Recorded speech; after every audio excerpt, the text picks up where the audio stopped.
Describe 2 consequences of Imre Nagy's reforms in Hungary. 8 marks. This is the mark scheme for this question, which you can find out about in more detail in the overview video. But we do know that 4 marks are available for AO2, which is your analysis of consequence.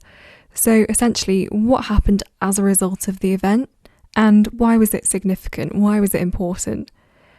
To explain that, you need to be relying on AO1, which is also worth 4 marks, and that's for your knowledge and understanding of the period.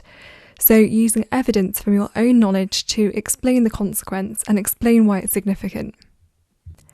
It's that kind of detailed explanation using your own knowledge which shows that you can be analytical, and that is how you score highly on this question. You also need to demonstrate a detailed knowledge, so using evidence from your own knowledge is really, really important to score highly. There are lots of different points you could have given for this question, so as long as what you say is relevant and correct, I will give you the marks. But let's take a look at some examples. So you could say that Nagy declared Hungarian neutrality and withdrew Hungary from the Warsaw Pact, and appeal to the United Nations for support, so any of those really would be sufficient as a consequence.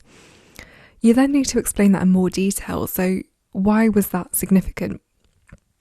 So you can say that Europe had already been divided into spheres of influence, so by refusing to align itself with the USSR, Hungary antagonised the Soviets. So there you can see we've given one piece of evidence, but we've explained it in a little bit more detail and really explored the significance of that consequence. Take a look at the rest of the points though to see if there's anything you could have added to your answer.